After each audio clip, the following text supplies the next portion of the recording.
Assalamualaikum warahmatullahi wabarakatuh. Selamat datang di program Expose Lebih Dekat Lebih Santai. Tentunya masih bersama dengan saya Yusita. Dan pembahasan kali ini cukup menarik pemirsa, yakni mengenai pengelolaan limbah di Kota Pekalongan. Nah, ini nanti seperti apa pembahasannya, karena kita tahu ya, tentang pengelolaan limbah di Kota Pekalongan ini tentunya melibatkan berbagai langkah, termasuk pemilahan, daur ulang, dan penanganan limbah secara aman bagi pemerintah setempat serta masyarakat untuk bekerja sama menciptakan program pengelolaan limbah yang berkelanjutan. Tentunya saya tidak sendirian pemirsa, saya sudah ditemani dengan narasumber yang sangat luar biasa pada kesempatan kali ini. Kita sapa terlebih dahulu narasumber kita. Yang pertama ada dari Bapeda Kota Pekalongan, Bapak Miftah ST selaku perencana ahli media dari Bapeda Kota Pekalongan, Pak. Iya, Mbak Ayu. Selamat malam, Mbak Ayu. Iya, selamat malam, Pak. Apa kabar, Pak? Alhamdulillah baik. Oke, sehat ya, Pak ya? Alhamdulillah. Alhamdulillah. Semangat terus ya, Pak ya? Insya Allah semangat. Oke, baik. Kemudian dari Dinas Lingkungan Hidup ini ada dari Pak Joko Purnomo ST selaku Kepala DLH. Selamat datang, Pak Joko. Terima kasih. Assalamualaikum warahmatullahi wabarakatuh. Waalaikumsalam warahmatullahi wabarakatuh. Apa kabar Pak Joko? Alhamdulillah baik. Baik ya Pak ya? Ya. Luar biasa. Dan kemudian dari Sekretaris Dinperinaker Ibu Nini Murniasih SPDMM. Selamat datang Ibu. Matur nuwun. Assalamualaikum warahmatullahi wabarakatuh. Waalaikumsalam warahmatullahi wabarakatuh. Apa kabar Bu Nini? Alhamdulillah sehat. Perjalanan lancar Bu tadi Bu? Lancar ya? Baik, luar biasa. Oke Pak, ini kita ngomongin soal pengelolaan limbah di Kota Pekalongan. Mungkin untuk pertanyaan pertama ini, Ayu penasaran, seberapa besar sih aktivitas industri di Kota Pekalongan? Mungkin boleh dijawab dari Dinperinaker terlebih dahulu. Untuk industri di Kota Pekalongan atau kita menyebutnya dengan industri kecil menengah, itu jumlah total secara keseluruhan dari tahun 2021 menjadi 22 itu naik. Dari 22 IKM kita sebanyak 8.475. Dari 8.475 itu menyerap tenaga kerja sebanyak 40.358 orang. Jadi alhamdulillah bisa menyerap tenaga kerja yang otomatis juga mengurangi angka pengangguran. Dari 845 ya, IKM tadi itu jenisnya macam-macam. Kita bagi ada 31 jenis IKM. Ada makan minum, kemudian ada batik, ada tekstil, gondorugem, kedelai, air minum dalam kemasan dan lain. Itu sebanyak 31 maaf. Dari 31 tadi kalau kita buat grade itu nomor pertama atau IKM yang paling banyak itu ada di makan minum. Itu sebanyak 2.726. Itu untuk makan minum dengan menyerap tenaga kerja 7.180. Kemudian yang di bawahnya selain makan minum ada batik yang menjadi komoditas unggulan kita ya, produk unggulan Kota Pekalongan itu ada di batik dengan IKM-nya sebesar 1.826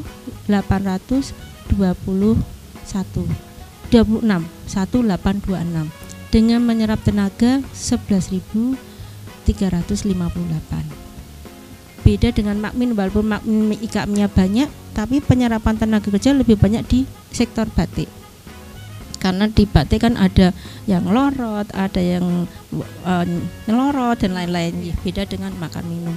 Kemudian yang grade yang ketiga atau setelah IKM batik itu ada di tekstil. Tekstil kita ada 1.155 IKM tekstil dengan penyerapan tenaga kerja sebesar 7.180.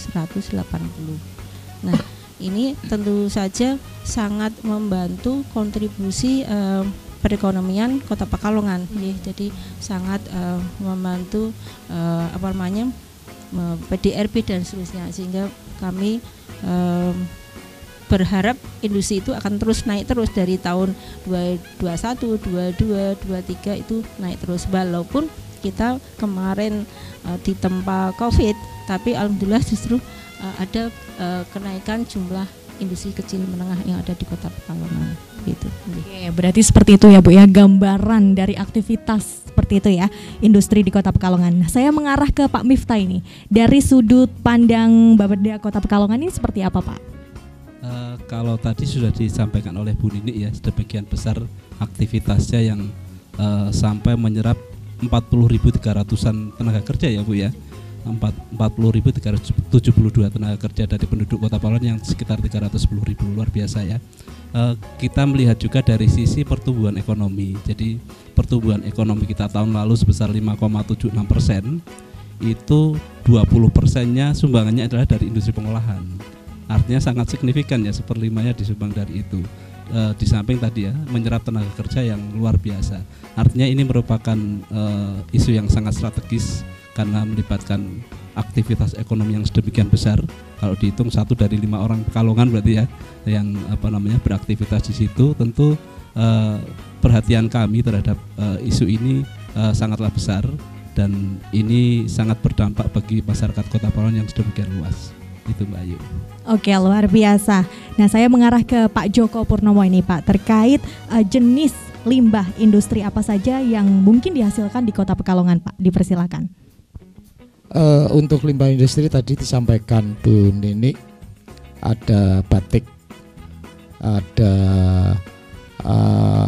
makan minum, itu semua industri itu akan menghasilkan satu limbah, baik padat maupun cair. Nah, jadi bahkan tidak hanya industri, rumah tangga pun kita juga menghasilkan 2 limbah itu tersebut, gitu Mbak. Ya. Oke, baik. Nah, dengan adanya beberapa jenis tersebut Pak, mungkin dari masyarakat mungkin belum tahu ini definisi seperti apa yang dimaksud dengan pengelolaan limbah industri, Pak Joko. Untuk pengelolaan limbah industri yang tadi saya sampaikan ada 2. Yang satu itu padat, itu dalam bentuk sampah. Ya, kalau sampah biasanya untuk masyarakat seringkali membuang sampah di depan, nanti diangkut oleh para pengangkut sampah mandiri dari tingkat RT, RW, bahkan kelurahan, nanti dibuang ke TPST atau TPS, tempat pembuangan sementara. Ada juga yang dikelola oleh pengelola TPS 3R. Kalau dengan pengelola TPS 3R ini sampah akan dipilah, nanti bisa mewujudkan suatu hasil ekonomi juga, karena dari sampah organik bisa menjadi ekonomi, anorganik apalagi, karena bisa didaur ulang, bisa dijual dan lain sebagainya. Yang kedua, sampah cair.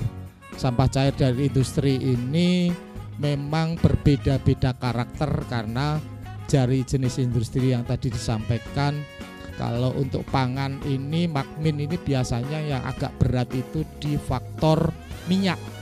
Ya, faktor minyak ini yang agak berat untuk diurai. Ya, tapi sebenarnya bisa, cuma memang agak berat.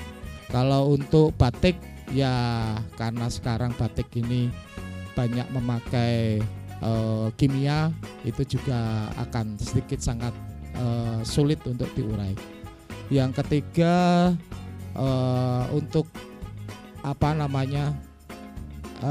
kegiatan di Pekalongan juga ada ikan, perikanan, tepung ikan, pembuatan sarden, itu juga sama.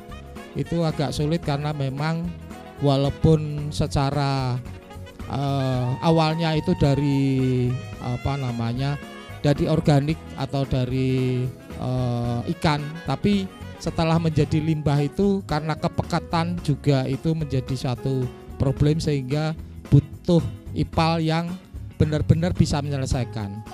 Itu IPAL untuk menyelesaikan dari yang agak berat ini harus memang tidak hanya seperti IPAL skala rumah tangga, ya butuh penyaringan itu. Tapi kalau yang agak berat ini butuh bak untuk ekualisasi untuk pengendapan, baru kemudian bak anaerob untuk diberikan bakteri dengan tidak tidak ada cahaya yang masuk. Terus untuk aerasi, dan yang terakhir biasanya kita pakai wetland. Wetland ini untuk penyempurnaan daripada limbah tadi. Alhamdulillah mudah-mudahan kalau industri itu melakukan itu ya yang dibuang nanti insya Allah sesuai dengan baku mutu sehingga layak untuk dibuang ke saluran dan mengalir ke sungai.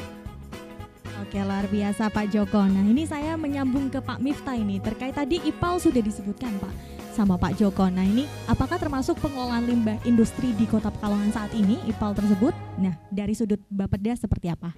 Dipersilakan. Terima kasih.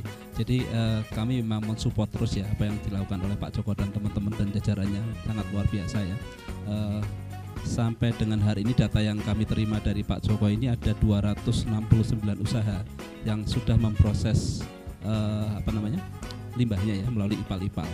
Ada banyak IPAL ya Pak ya, mulai dari yang IPAL Jenggot, IPAL Banyurip, kemudian ada juga IPAL Kauman, yang di Duet juga dulu ada IPAL Duet ya, yang kesemuanya sebenarnya ingin mendekatkan kepada layanan, jadi mengarah pada sentra-sentra penghasil itu.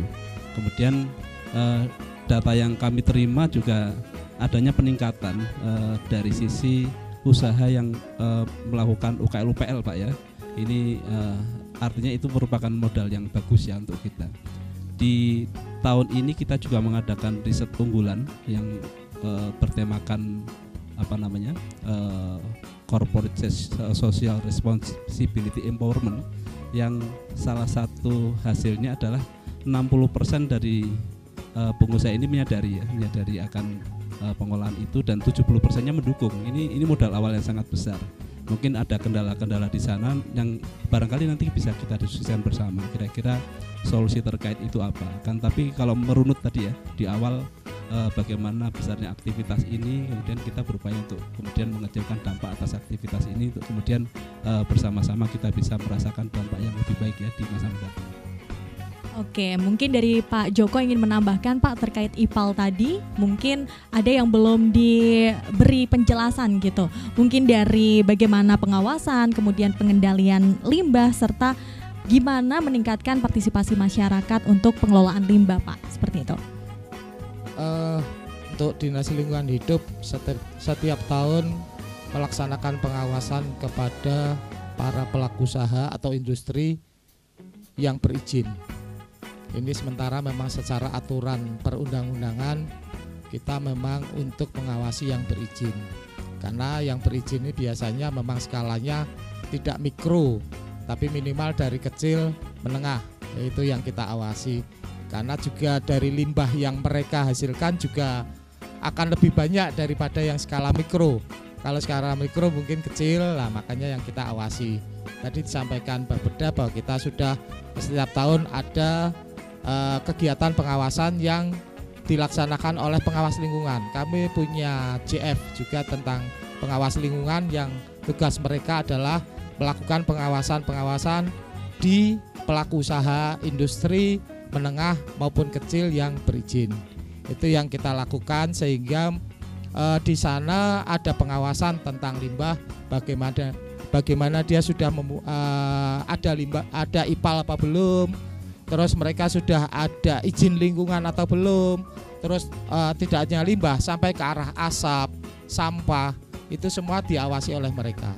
Hasilnya kita laporkan setiap tahun kepada Pak Wali Kota sebagai istilahnya penggawa tertinggi dari bidang lingkungan hidup yang kita laporkan ke beliau, sehingga beliau tahu nanti kondisi industri-industri yang ada di Kota Pekalongan ini. Mungkin itu Mbak. Oke, baik Pak Joko. Nah ini kita juga perlu mengetahui nih Pak, apa saja seperti itu ya dampak negatif dari limbah industri yang tidak dikelola dengan baik Pak. Boleh dijelaskan Pak? Iya,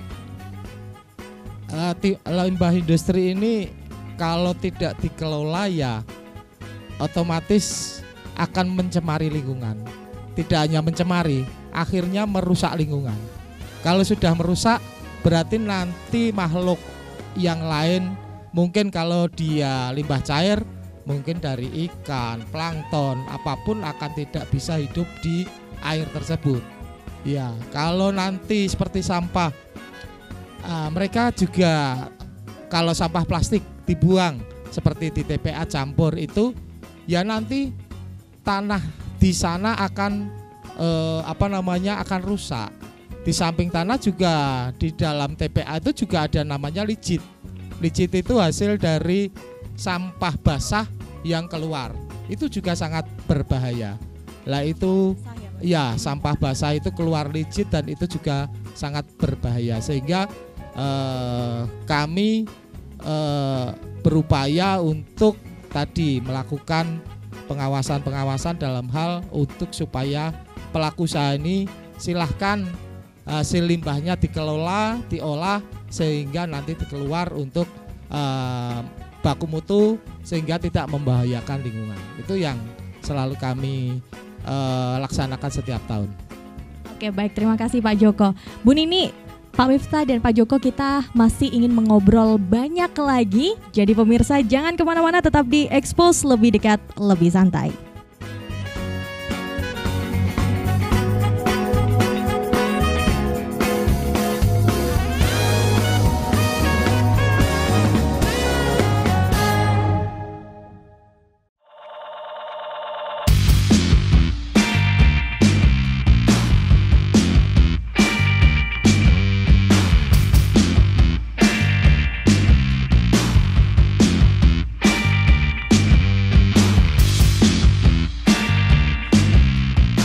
Ya pemirsa, Anda masih bersama dengan Expose Lebih Dekat Lebih Santai, dan tentunya masih bersama dengan saya, Ayu Sita, serta ketiga narasumber kita pada kesempatan kali ini. Bapak, Ibu masih semangat? masih semangat ya? Oke, baik. Oke, tadi kita di segmen pertama sudah membahas terkait bagaimana itu pengelolaan limbah industri yang ada di Kota Pekalongan serta aktivitas yang ada, sampai tadi juga disebutkan dampak-dampak negatifnya. Nah, kita sebagai masyarakat, Pak, pasti ingin mengetahui apa saja dasar hukum serta kebijakan terkait tentang pengelolaan limbah di Kota Pekalongan. Mungkin bisa diawali dengan Pak Miftah terlebih dahulu. Jadi ada beberapa ya yang mengatur tentang hal tersebut. Salah satunya adalah terkait dengan Undang-Undang Nomor 32 ya, kalau tidak salah Pak Joko ya, Undang-Undang 32 tahun 2009 tentang pengelolaan dan perlindungan lingkungan hidup, di mana di sana ada hal yang mengatur tentang pembangunan berkelanjutan. Dan nampaknya ini linier dengan keinginan warga Kota Pekalongan. Karena beberapa waktu lalu kami mengadakan FGD ya, diskusi terpusat. Kita undang semua stakeholder. Kemudian kita ingin tahu sebenarnya yang terkait dengan isu lingkungan ini maunya apa. Kita bikin kayak semacam kuesioner gitu ya. Dan ternyata paling besar itu keinginan masyarakat itu adalah isu berkelanjutan. Jadi kita ingin agar kemudian pembangunan yang ada membuat masyarakat kita semakin baik, tetap berwawasan lingkungan, tidak meninggalkan lingkungan. Kemudian turunan dari undang-undang tadi sampai PP dan lain sebagainya, dan terakhir ada di Perda ya Pak Joko ya, Perda nomor 9 kita ada juga, Perda nomor 9 tahun 2015 kalau tidak salah Pak Joko ya, tentang pengelolaan air limbah. Jadi sebenarnya secara regulasi semuanya sudah ada, masyarakatnya juga kayaknya responnya sangat bagus gitu ya, apalagi kalau di era sekarang isu lingkungan ini sangat mengemuka begitu ya. Jadi inginnya ya sesuatu yang kita lakukan untuk mengubah kondisi kita ke lebih baik, yang dalam arti pembangunan itu tidak meninggalkan isu-isu lingkungan. Oke, baik, luar biasa. Untuk Pak Joko sendiri, apakah ingin ditambahkan Pak terkait kebijakan Pak? Seperti apa Pak? Untuk tambahan saja, peraturan daerah tentang perlindungan dan pengelolaan lingkungan hidup itu sudah ada juga perdanya, yaitu nomor 17 tahun 2017, menggantikan perda lama yaitu Perda nomor 3 tahun 2010. Itu di dalamnya mengatur tentang perlindungan dan pengelolaan lingkungan hidup. Dan juga ada Permen LHK nomor 6 2021 tentang pengelolaan limbah B3. Ini yang termasuk limbah yang memang justru yang lebih berbahaya daripada limbah-limbah biasa.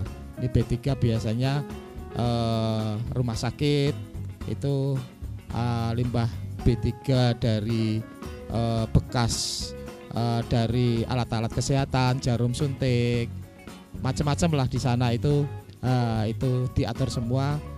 Bahkan untuk limbah B3 ini tidak semua orang bisa mengangkut, tidak semua orang bisa memusnahkan. Harus ada pelaku usaha yang berizin oleh Kementerian Lingkungan Hidup yang bisa mengangkut dan memusnahkan limbah-limbah B3 ini. Oke, baik, terima kasih Pak Joko. Untuk Bu Nini sendiri apakah ada tambahan atau cukup? Menggunakan mic Bu, mohon maaf. Agak sering lupa ya Bu ya. Oke. Lupa. Sebenarnya kami sama tadi dengan undang-undang yang dikatakan masih Miftah dengan Pak Joko. Tapi karena kami ada di perindustrian, ada tambahan terkait kebijakan. Dalam ini kita juga mengacu ke Permen nomor 10 tahun 2003 tentang industri hijau. Walaupun sebenarnya ada di Undang-Undang nomor 3 tahun 2014 tentang perindustrian, itu juga diurai tentang keberlangsungan lingkungan hidup. Nah, di Permen nomor 10 2023 itu kita bicara terkait dengan industri hijau. Sebelum ke industri hijau, kita ke standarisasi industri hijau dulu. Karena di situ ada standar-standar yang harus diketahui, di mana standarisasi industri itu apa? Standar industri terkait dengan bahan penolong, kemudian bahan baku, proses produksi, kemudian produk, manajemen, hingga pengelolaan limbah dan atau lain yang terkait, yang semuanya untuk mewujudkan industri hijau. Tapi dari standarisasi industri hijau itu dibakukan dan disetujui secara konsensus bersama. Jadi tidak hanya unsur hanya satu orang saja atau unsur pemerintah saja, tapi dari unsur beberapa unsur. Nah, dari SIH tadi, standar industri hijau, diharapkan bisa menuju industri hijau. Nah, apa sih industri hijau itu? Industri hijau adalah proses produksi yang mengutamakan efisiensi, kemudian efektivitas penggunaan sumber daya secara berkelanjutan, sehingga diharapkan bisa menyelaraskan pembangunan industri dengan fungsi lingkungan hidup, sehingga bisa bermanfaat bagi masyarakat. Nah, itu ada tahapan-tahapan seperti apa industri hijau, standarisasi. Nah, itu alhamdulillah tahun ini kita bekerja sama dengan akademisi, dalam ini dengan Unikal, kemudian bekerja sama dengan Balai Besar Batik Jogja dan perindustrian sendiri, mencoba membuat policy brief tentang industri hijau. Yang diharapkan industri hijau ini yang akan nanti kita susun itu tidak memberatkan IKM yang ada di Kota Pekalongan. Kalau tadi dikatakan di standar industri hijau, dibakukan dan disusun secara konsensus semua pihak terkait. Jadi diharapkan yang nanti kita buat tadi tidak memberatkan IKM. Kalau memberatkan kan juga percuma kita buatnya kebijakan itu, sehingga kita bisa berjalan seiring dengan tujuan awal, bisa bermanfaat, lingkungan hidup juga bisa lestari, kelestarian fungsi lingkungan hidup juga bisa jalan. Gitu Mbak Ayu. Oke, baik Bu Nini. Nah, ini saya ingin bertanya sedikit panjang ini ke Pak Miftah ya. Enggak lebar, panjang saja. Oke. Nah, ini Pak, bagaimana Pak upaya yang sudah dilakukan oleh pemerintah maupun pihak terkait untuk mengatasi permasalahan pengelolaan limbah industri di Kota Pekalongan? Apakah sudah cukup efektif atau belum? Nah, jika belum, apa Pak yang perlu ditingkatkan? Dipersilakan. Begini ya, kalau kita kemudian merunut dari tadi yang disampaikan beliau berdua, sebenarnya sangat banyak ya hal yang kemudian bisa dilakukan dan telah dilakukan. Artinya di samping kemudian dukungan berbagai pihak begitu ya. Artinya riset yang kami lakukan pun ternyata supporting dari stakeholder atau pemangku kepentingan pun sangat besar begitu. Tinggal mungkin kayak ini the missing puzzle begitu ya. Puzzle-puzzle yang hilang itu perlu dirangkai untuk kemudian kita bersama-sama mengefektifkan apa yang sudah ada. Pak Joko sudah punya IPAL yang sedemikian banyak, yang mungkin barangkali akan semakin ditingkatkan kapasitasnya ke depan ya Pak. Saya dengar kabar malah tahun ini atau tahun depan ya Pak, IPAL jenggot akan diperluas begitu, akan direvitalisasi kembali. Artinya ada harapan untuk kemudian menjadikan kondisi ini lebih baik. Terus dari sisi yang lain, misalnya tadi Bu Nini menyampaikan tentang industri hijau, sesuatu yang barangkali mungkin akan menarik. Ini perlu dibahas lagi nanti, perlu ditanyakan lagi Bu Nini barangkali nanti. Sangat menarik, artinya kepedulian akan lingkungan ini akan menjadi semacam keniscayaan ya.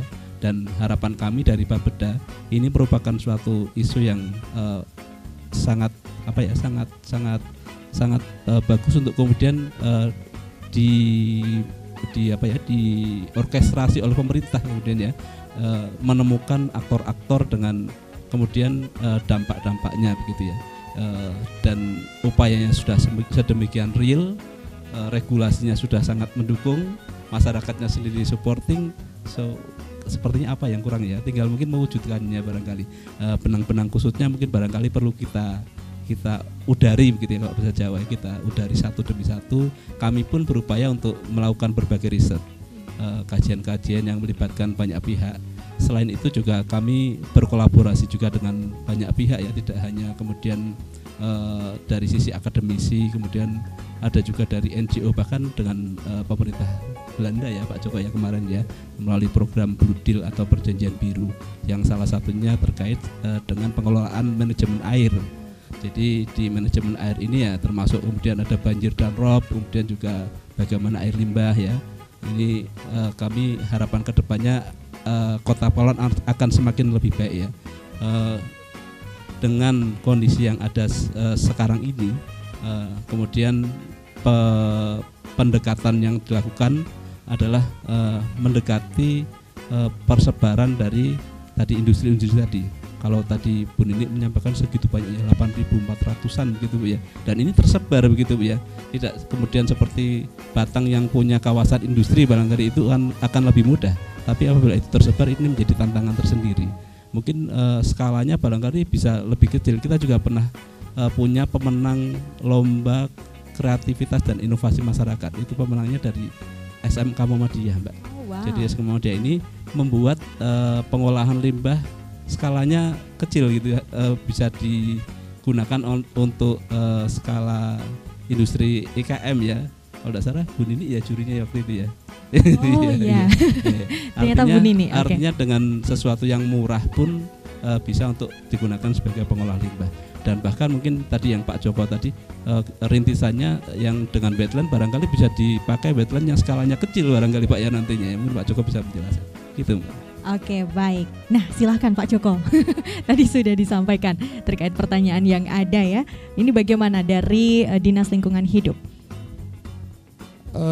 Yang dilakukan pemerintah, di samping tadi kami melakukan pengawasan, kami juga mempunyai membangun IPAL-IPAL baru. Tadi disampaikan Mas Miftah, mudah-mudahan tahun depan 2024 kita sudah punya IPAL, tapi memang kapasitasnya menurun dari awalnya 300 meter kubik per hari, sekarang menurun karena memang kondisinya memang harus direvitalisasi.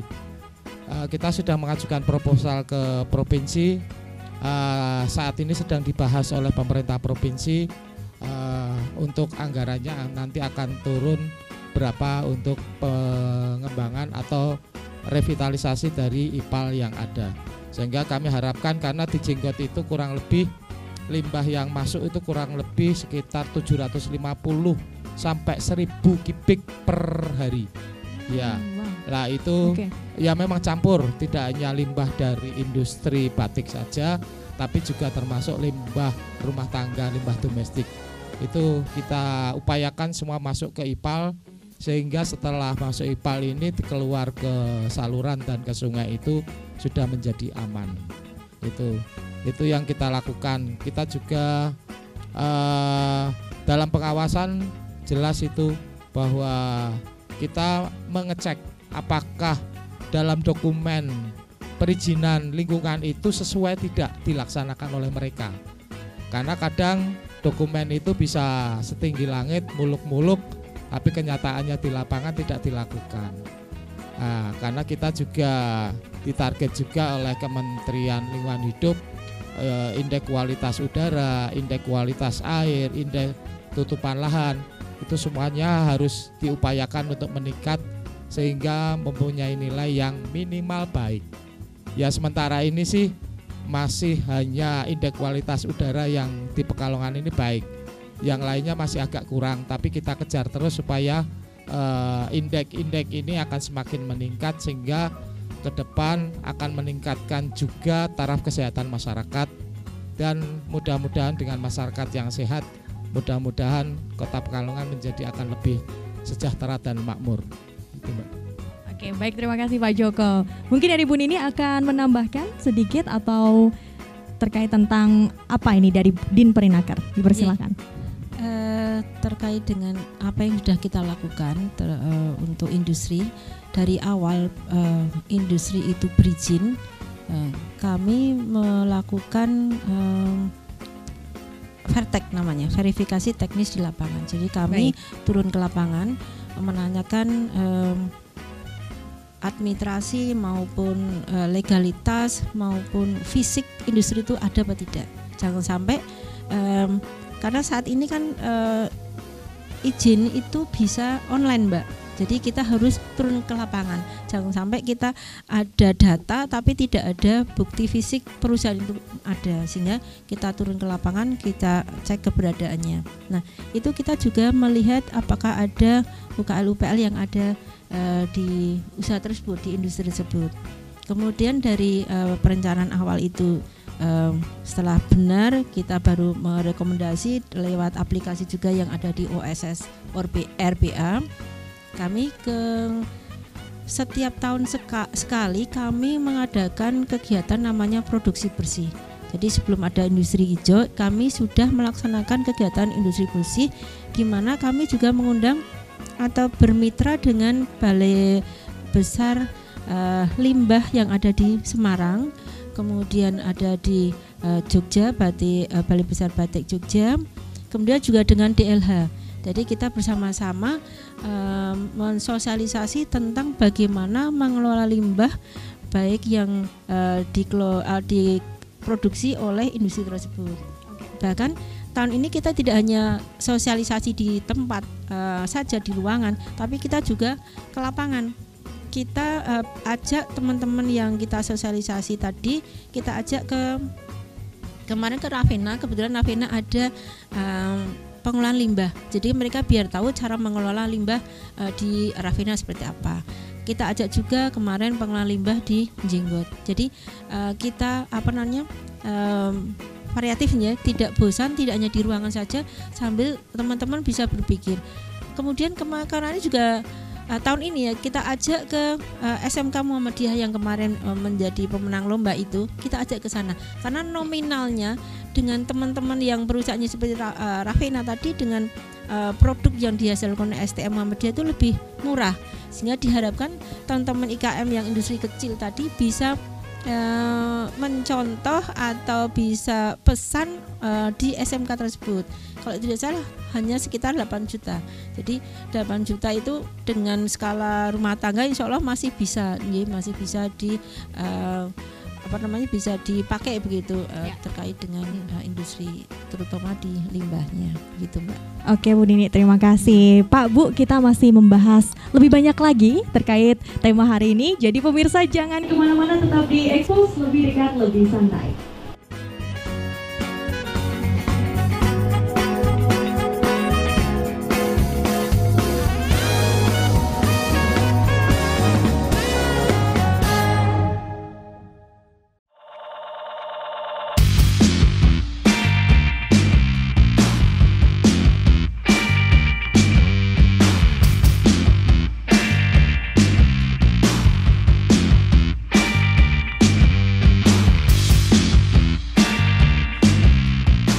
Ya pemirsa, Anda masih bersama dengan Expose Lebih Dekat Lebih Santai. Tentunya masih bersama dengan saya, Ayu Sita, dan ketiga narasumber yang sangat luar biasa pada kesempatan kali ini.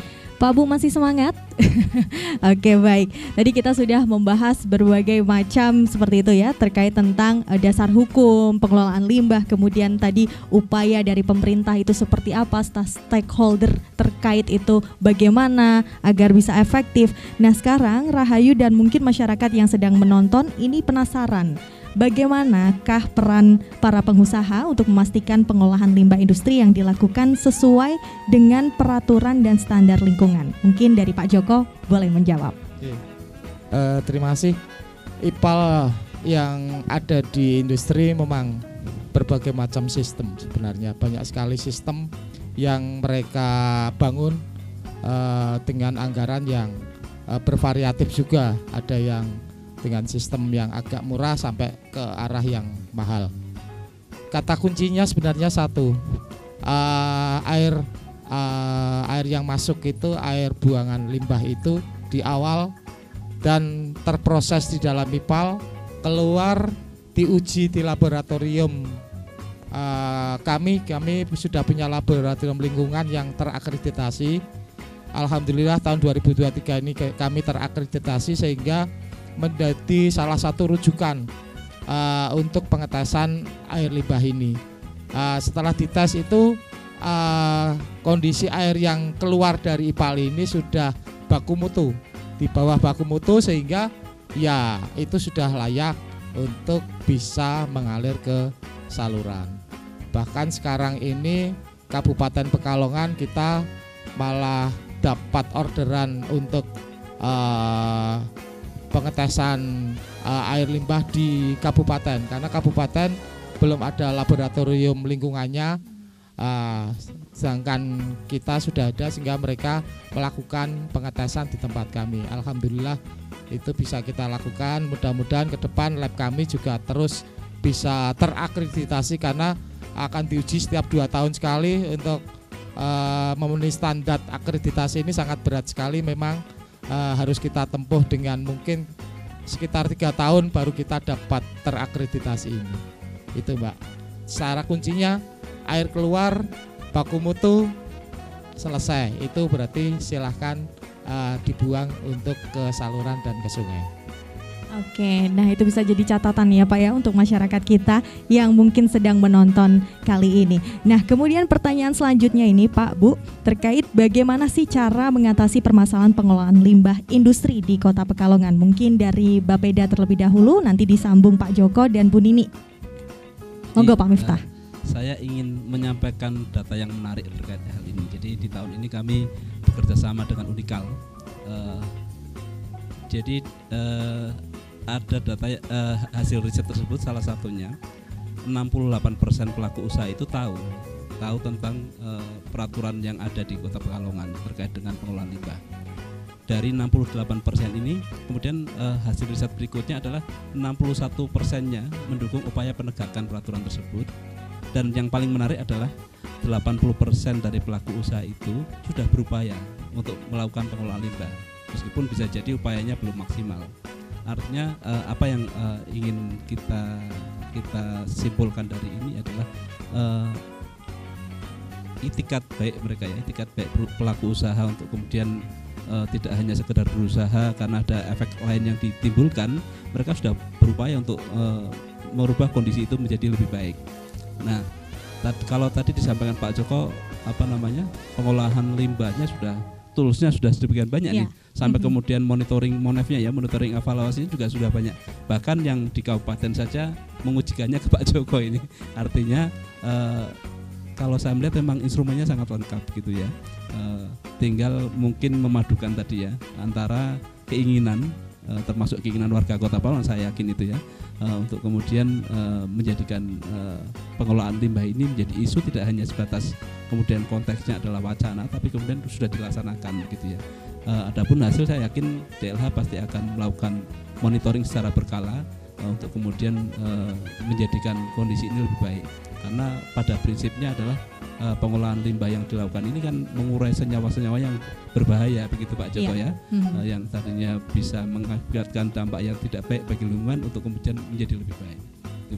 Oke, baik. Untuk Pak Joko sendiri seperti apa Pak? Di kami berupaya untuk mencari teknologi-teknologi yang tepat guna ya, dalam rangka membangun IPAL tetapi murah, operasional murah, hasilnya memuaskan sesuai baku mutu. Itu kemarin pernah kita bekerja sama dengan teknik nuklir ya, Sekolah Teknik Nuklir Jogja, Politeknik Nuklir. Itu tapi masih belum ada kata sepakat karena masyarakat itu kalau hubungannya sama nuklir kok menakutkan gitu. Kesannya gimana gitu ya Pak ya. Terus kita juga pernah melakukan kerjasama mungkin penjelasan kepada IPB tentang pengelolaan limbah dengan nanobubble. Itu yang tapi sementara ini masih belum kita lanjutkan karena mungkin dari IPB juga masih di skala laboratorium dan ada penerapan satu, tapi juga harganya dari alat itu masih terlalu mahal kalau itu diterapkan di UMKM di Kota Pekalongan. Itu yang menjadi sangat akan sulit untuk pelaku usaha ini untuk membeli alat IPAL. Kalau bisa IPAL ini cukup sederhana lah. Ini mungkin dengan Blue Deal nanti dengan Belanda ini mudah-mudahan kemarin sih dari paparan yang disampaikan sebenarnya pembangunannya cukup murah dan operasionalnya murah dan hasilnya kelihatannya ambang baku mutu. Jadi masuk baku mutu yang ini kita coba upayakan untuk nanti setelah ini mungkin menjadi satu yang baik, nanti akan kita sosialisasikan ke para pelaku usaha mikro terutama yang juga menghasilkan limbah supaya mereka melakukan itu sehingga nanti yang keluar dari saluran itu sudah baku mutu. Ini dan kami juga setiap tahun juga melakukan pemeliharaan karena kita punya 3 IPAL ini yang efektif. Satu IPAL sebenarnya agak kurang efektif karena terjadi kebocoran di IPAL tersebut di Pringrejo. Itu yang kita upayakan untuk tahun depan kita perbaiki supaya IPAL tersebut bisa berfungsi maksimal kembali. Itu kami sosialisasi ke kelurahan-kelurahan juga tentang bagaimana cara pengelolaan IPAL skala rumah tangga. Sebenarnya IPAL ini kalau orang umum itu sebenarnya seperti septic tank ya. Sebenarnya hampir sama, cuma hanya perbedaan ini ada batu-batu yang sebagai penyaring begitu. Pengendapan, penyaring, baru mungkin insya Allah kalau itu ada minimal tidak begitu berbahaya lah kalau dibuang. Itu saja. Mungkin itu Mbak. Oke baik, terima kasih Pak Joko. Mungkin dari Bu Nini ingin menambahkan Bu terkait IPAL. Saya sepakat dengan Pak Miftah dan Pak Joko. Perilaku pengusaha atau IKM itu memang antusias nih terkait dengan pengelolaan limbah. Sebagai contoh saat kita undang ke sosialisasi itu selalu hadir semua yang kita undang. Padahal kita tiap tahun kita berganti-ganti terus nih.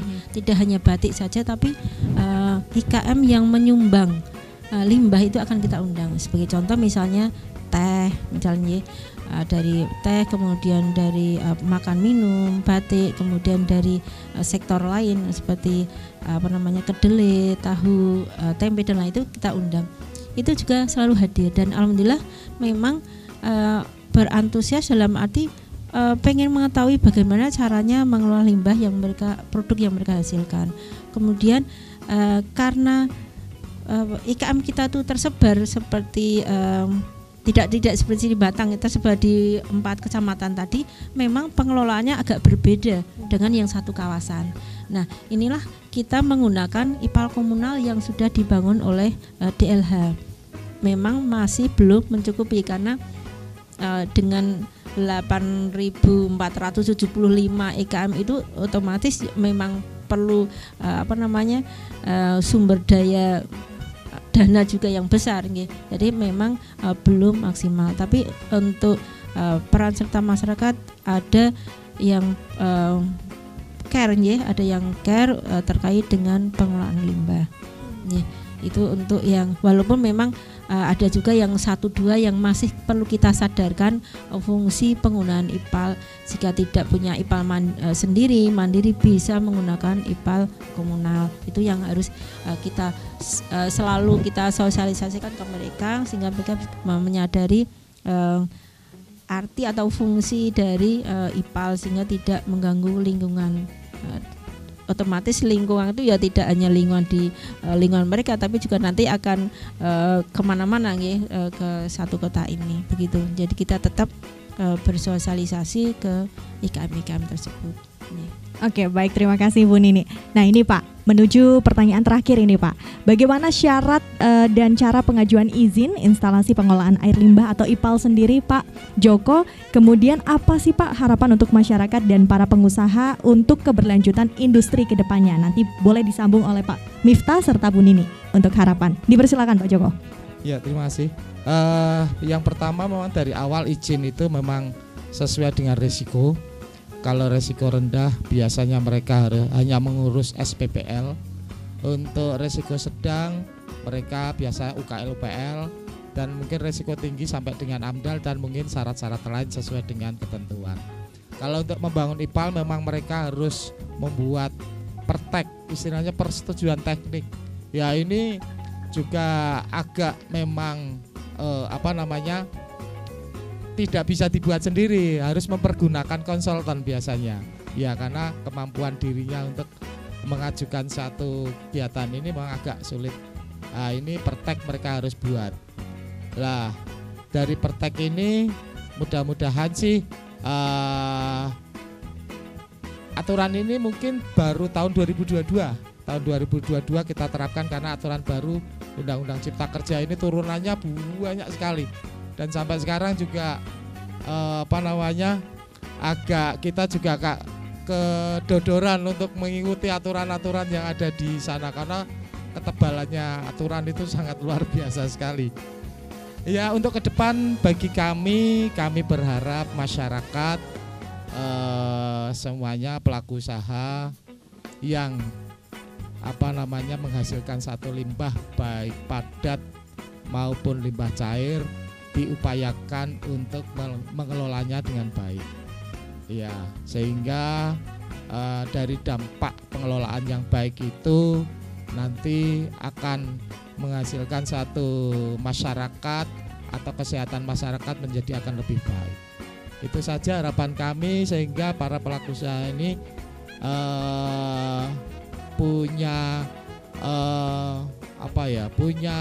keinginan kuat untuk apapun yang dihasilkan kalau bisa keluar harus aman bagi masyarakat. Itu bagi kami. Oke, baik, terima kasih Pak Joko. Mungkin dari Pak Miftah sedikit saja, nanti disambung oleh Bu Nini. Dijatah sedikit ini Pak Joko. saya Pak sebelum ke sana mungkin saya beberapa waktu lalu mendapatkan informasi Pak Joko kalau misalnya ada usaha yang tidak ada pengelolaan limbahnya atau IPAL-nya, itu bisa melakukan pengolahan limbahnya ke yang IPAL komunal ya. Saya pernah dengar ada truk yang mengangkut limbah kemudian ke IPAL Banyurip ya, benar Pak Joko. Artinya kita sudah semakin dekat ya dengan pelayanannya. Pak Joko sudah menyediakan diri ya, artinya bagi masyarakat mungkin di sesi ini bisa disampaikan juga agar masyarakat juga tahu, terutama pelaku usaha, bahwa DHL pun sudah mendekatkan diri sedemikian rupa ke pelaku usaha. Jadi saya pikir sebenarnya tidak ada alasan untuk tidak mengelola limbah.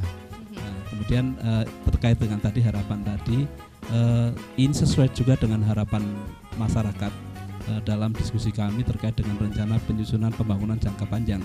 Jadi kita masih menyusun RPJPD 2025-2045 yang harapan masyarakat adalah berkelanjutan. Jadi kata kunci berkelanjutan ini tentu tidak lepas dari kata berwawasan lingkungan. Semua halnya, pembangunan semua hal, pembangunan manusia, pembangunan ekonominya, pembangunan sosialnya, budayanya, itu harus tidak meninggalkan berkelanjutan. Jadi dengan tadi sejauh tadi kita diskusikan, nampaknya harapan itu sangat besar, apalagi dari sisi pelaku usaha juga 80%-nya ternyata sudah berupaya ya Bu Nini ya. Setiap kali diundang Bu Nini sosialisasi juga mereka selalu datang. Artinya mereka memang punya harapan, punya effort juga, punya usaha untuk menjadikan Kota Palon menjadi kota yang lebih baik gitu. Oke, baik, terima kasih Pak Miftah.